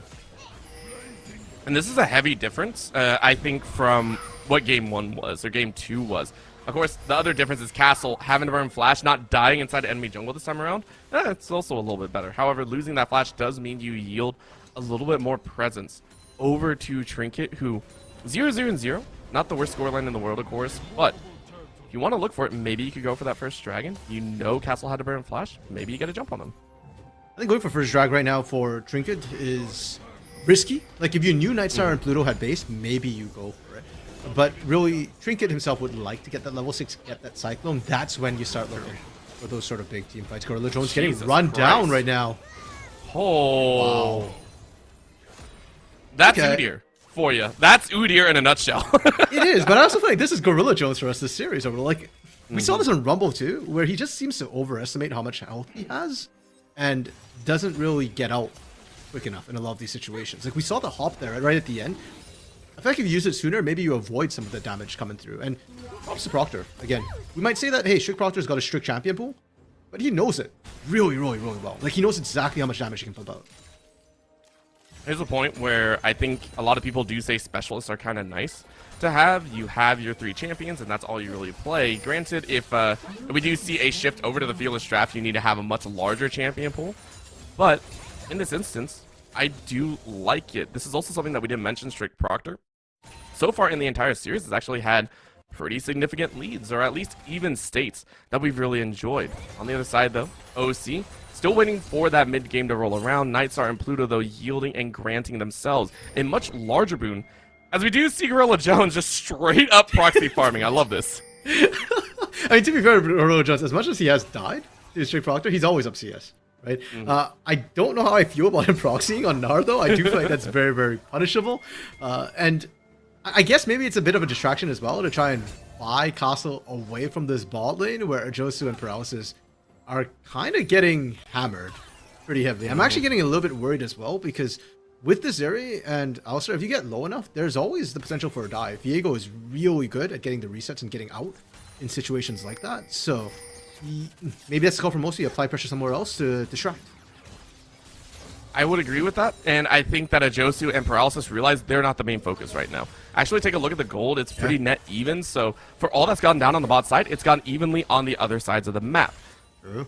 So if they do decide to force anything, hey, it might be in that bot side. Sure, for GVU, if anything, it would be a tipping of that skill. So we'll see if it happens. You can see Castle already leaning into what you said. Go ahead, go for that blue buff, and it is going to be Trinket to try and fight it as well. I don't know if it was stolen. I don't think it was. So Castle now getting rotated out. Does not have that clone anymore. Tries to flash away. Use the Heartbreaker to get to safety. But now they're going to fight back. And Pluto is just shut down. Josu finds the kill. And with that, Ghost is going to run forward. Nightstar still has the Feather Storm. But it is going to be Trinket to try and run away. You are safe right now. No Weaver's Wall as well. And this is going to be the challenge. You gave up a kill. And GVU are not a lot of response. And that's a good reaction from OC here. The fact that Josu and Paralysis were getting punished in the bot lane, they needed some help. It's not okay to just leave them alone when they're about to lose their turret. We get a replay on this, and what I want to kind of focus on was what happened to Pluto. Because Pluto tried to buy space, but there's a Cyclone right here. You dashed right into that. The Shockwave pulls him off, and it feels like he goes the other way, right back into Cyclone again. You got hit, it felt like, by Voltics of the Cyclone. Obviously it didn't because the second one was there, but Pluto just was in the bounce house, had no chance. And that's not normal from a Rakan. Normally, right? Such a mobile champion, just punished both ways. It always feels bad when you're trying to save your teammate, which granted, that wouldn't have happened if Castle wasn't invading, which I don't think it was the wrong idea, but you tried to save your jungler and it's just like, nope, not allowed to. Of this current moment, though, it is still Pluto and Nightstar to try and gather so much extra gold. They are gaining so much off of these plates that you can actually see it. I would love to see that gold tick right now and see how much Nightstar and Pluto are up. They've gotten 4 plates to 0 in that sense in the bot side. It has been all them all day long. What we are seeing, though, is massive grubs going the way of OC. If it comes to this late game, it is going to be push city for the Eagles. And it's kind of crazy. We're looking at potentially first turret taken without jungle pressure, without void grubs. You're just kind of pounding through here, Jinkall behind, and just setting up another dive. I didn't even see this earlier, but it is that hard dive. Level 6 coming out from Paralysis. Unbreakable Will is there, and you're able to sustain for quite a while, and you're almost able to live. Heartbreaker goes in. Huge. Castle finally gets the kill, but it's drawn enough time. Take a look at where everyone is. The Josu flashing away, and if that Shockwave is going to be in the favor, it can get the kill, but they don't even need it. And now guess who's here? Trinket is going to try and roam around. Shockwave could land onto if you do, but you don't need it. Again, I keep calling for it, but you don't, because you just had GVU on that run. Emps, here we go. Flashing forward, gets that kill, and it's a Josu to be gifted those extra bits of gold. And it just feels like every time GVU wants to set up this dive bot, it's the right call. Objectively speaking, you want to punish that. But OC keeps reading them in time. Paralysis bought that time with his life there. And it's worth it. That turret still stands. First brick hasn't gone to GVU. And Josu is still finding kills on the back end of this. He's still getting fed, and he is the hyper carry. And I want to talk about how long Paralysis was alive like this. Like, just watch this Alistar. That's the tail end of it too, right? He already took so much burst up front, and then he pops the Unbreakable. And because it took so long, Castle doesn't get the resets he ideally wants to. Josu's too close to turret. So one flash is enough. And overall, I know you keep calling for the Shockwave here, but props to EM for Emps for knowing that I don't need to use it. I can hold it. That CC chain right there was kind of okay, right? Like we got the CC, and I do think that Trinket also kind of moved up at the very tip. So right. I think they dropped the ball a little bit, literally. But they still find the Shockwave at... And sure, it's not the 3 kills he could have wanted to get, but 2 kills is good enough. And again, the fact that Josu is picking them up is the key thing here. Considering how this bot lane has gone, Josu's just like, thanks guys for the help. That's all I really care about. I'm not down in the hole anymore. We now get stuns, and we now get pressure on Nightstar specifically. Already have health, but now's that re-engage. We talked about GVU trying to get some value back. Thanks on the back of Castle, but it's being read by OC. No Mega Gnar to be had, but a TP coming in.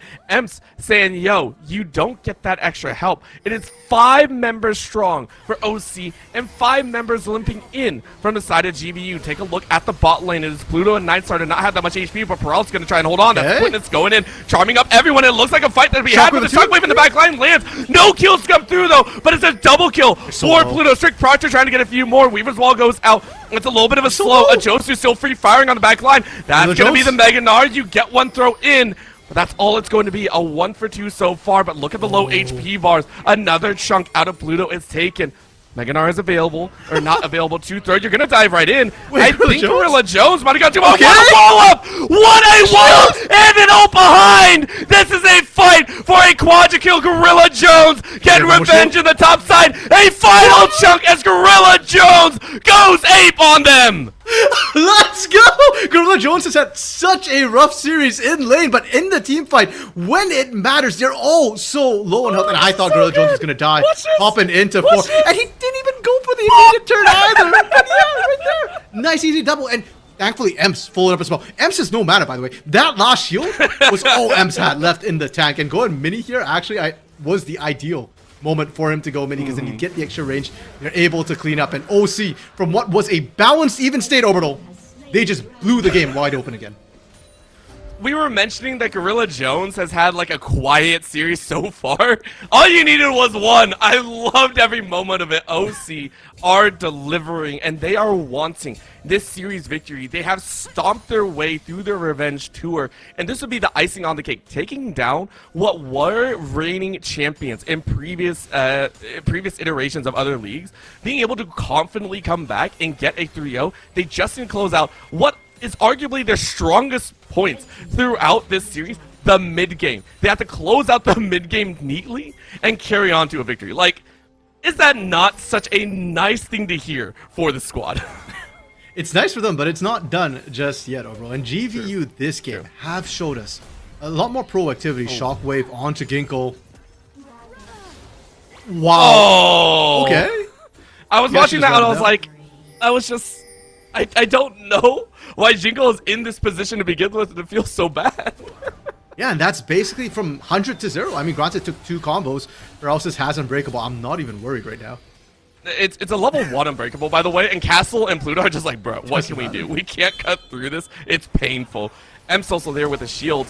Are you gonna flash? Yeah, you Okay. are. There is no extra value behind it, and maybe you get that assassination, but M's almost able to get the safety. Flash is almost up. You invested so much, and now it's gonna be turned around. Cyclone to go out. It is gonna be the jump forward as the Featherstorm does claim the kill. No kills come through for the side of Trinket, but the feathers come out as Nightstar is able to get the extra. Cyclone? And now the Feather Recall draws that unfortunate scenario. Trinket is now down, and honestly, huge pickups from GVU in that mid lane.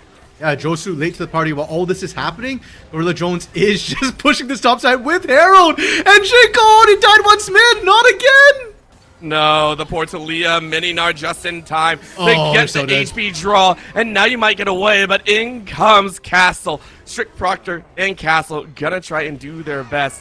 A sacrifice worthy and noble, but the shutdown to Strict Proctor. But that pulled everybody away from mid orbital. And so for GVU getting all that pressure, they're not getting the turret. If anything, Ajosu might find theirs. This team fight is incredible. And first of all, Emps has flash. I want to highlight this because Emps doesn't flash throughout this fight. And the moment we saw Nightstar shows up, that's when you're in trouble. Emps should have flashed here. He should have flashed here. You know, there were opportunities. Like right there, go over the wall. You'd have been safe. Instead, Nightstar It finds just that came first up, kill. though. I would Was like it to down give front? M some credit. It just came up at the very end of that fight. Like, it was just on a I was watching it. I was Okay. watching it wholeheartedly to see him get out. But the rest of this, Nightstar getting a couple extra kills. Like, there are so many Jeez. things that went wrong that actually gave GVU such a big window of opportunity. So I really, really like that. Whether or not it was predicted, they were able to make use of it. Okay. Yeah, and that's fair enough. And huge props to Nightstar. This is why I said, you know, if you can get Nightstar to late game, give him something like Desire with a little bit of agency when he can play safely, and he can soak the end gauge. And I think that's really important to note because the last fight where OC won was GVU pulling the trigger. Whereas this time when GVU lets OC play into them, that's when your Xayah can really start to pop up. Gorilla Jones, okay. Okay, you know, we see you, Gorilla Jones. I guess it's worth highlighting as well, Gorilla Jones wasn't at that fight. And he was the guy who cleaned up at the bot side. Gorilla Jones is going to be drawing so much extra value on that top side in other areas, so we do have to watch and see if OC actually played to that. They have been ones to try and draw their opponents every which way, and it's worked against GVU. Upcoming Dragon in about a minute, though, will be the next test. This is back in that same situation of game number 1. Dragon a piece to both sides. It's a Mountain Dragon. It's not really I would say that impactful. It's not important. It's not crazy game changing. It's still very nice to have, and you don't want to allow either side to have that dragon stacking. So to see who's actually going to go for it first will be kind of fun. I'm just thinking, I'm just imagining paralysis with the Mountain Soul plus the Unbreakable. He's Oh, already true. undying now. Oh god. I take it all back. Don't give it to OC. Yeah, because he's the one attacking everything. That's why he's got 3 deaths, right?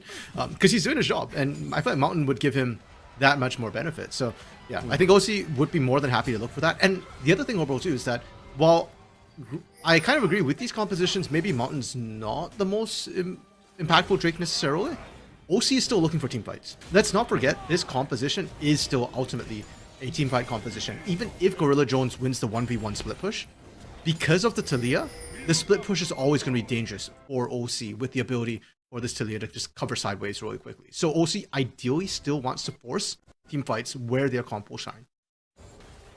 And that attempt at a shine is going to be on that poor Gnar once again. I say poor because at this point the spotlight must be burning a hole in their neck. Just Bro, he's rich, it's man. all yeah, it's painful. Top side though, this dragon is going to be given over to OC in exchange for Strict Proctor trying to open up the rest of the base. Castle going to try and run interference. Gorilla Jones might not enjoy this factor, but it's not the worst thing in the world. Take a look at where. Ooh, actually, hold on. They're not taking it as quickly as I thought on the top side tower, so OC are going to have a little bit of time to be able to try and push out the rest of the waves as well. So that's the problem with Split Push Udyr. Most of his damage comes from his Demolish proc, right? There are sort of 2 builds for Udyr. Neither of them are good at taking turrets. You've got the full tank Udyr, which we're seeing from Proctor right now, and there's the Leandri's build, Udyr, which you're using more for lane control. That also doesn't take turrets well. Pluto might have been caught out here, and Castle just based. Oh, that feels bad. And because of that, now you get this massive push on the bot side. We were talking about Strict Proctor getting the top side value, but remember who has 6 grubs? Who has got the true damage on the towers? It's OC.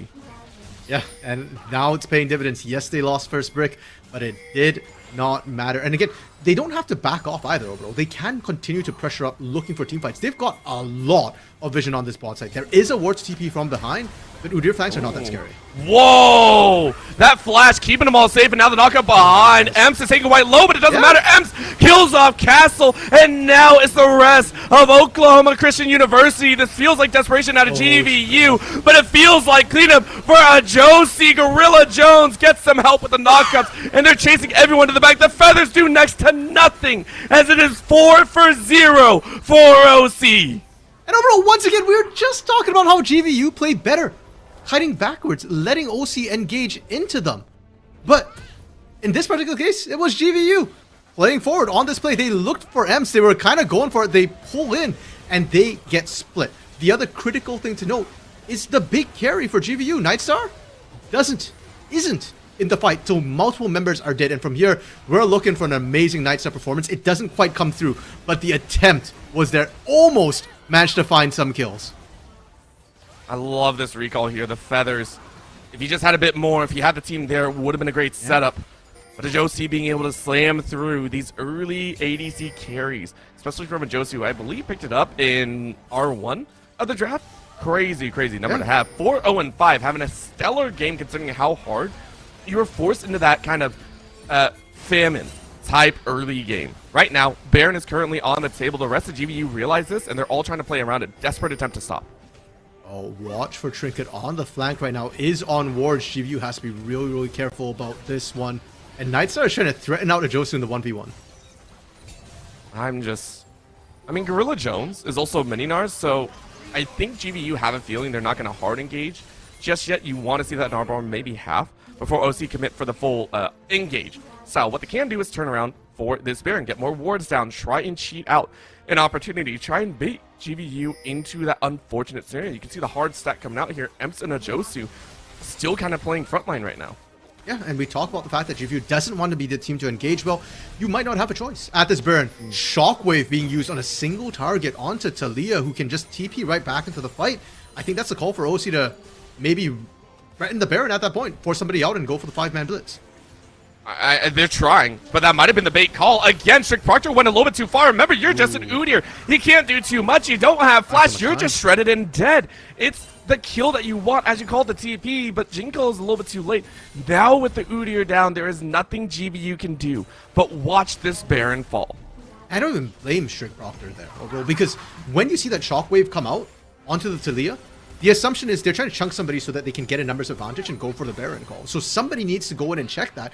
And the tank for GVU is Strict Proctor. So Udyr walking up is kind of the right call. Unfortunately, in this case, you got out mind game by OC. Beautiful bait comes through. Now Gorilla Jones holding 3 members mid while this Baron's taken.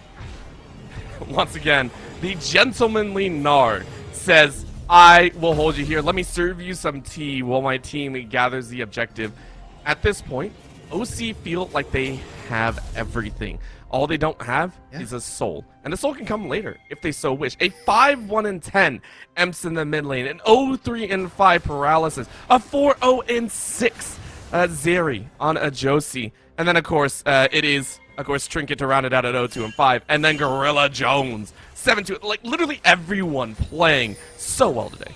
And I really want to see OC maximize this Baron push that they have right now. We talked about the fact that, hey, Nar can split push. It is a little bit risky, but when you've got Baron, even if they send the Talia for you, if you've pulled enough people, the rest of your team can still take turrets. As you said, the Dragon can wait till later. I really don't think it's that big a priority, but we are seeing a push 2-2-1 split right now. To me, this is less about actually pushing in and more about getting full control over the spot side of the map. Mm-hmm. Get yourselves in a good spot and make sure Josie is safe. Make sure the rest of the team is set to go. Ah, Trinket. Cheeky. Trying to play that clone status, try and be a little bit annoying, but that's going to call a little bit of a bait for the backside. Pluto is going to get the pinch, and now's that shove, and it looks like the Shockwave is going to draw 2 in, but guess who's coming around the side? The cleanup is just too real, and Josie comes in for the kills. Nightstar is nowhere to be found. It's a wash of death, and the same spot again. OC claimed the team fight. I'm still just left puzzled. Where was Nightstar in that fight? GVU, why are we kicking off without your carry? Once again, sure, you get Emps. Good and well, but what happens to the rest of that fight at that point? You have no sustained damage. Gorilla Jones 1v1ing right now and doesn't even drop at the end of it. The Kings have fallen. A new one reigns supreme. And OC fly their way to a 3-0 Grand Finals victory. They are your NECC League of Legends champions. Oh, bro, from a brand new team in the span of 1 year, from learning how to work together to now being NECC champions and winning against Kings, no less, completing your full adventure even within this split orbital. The growth from this squad has been incredible, and props to them.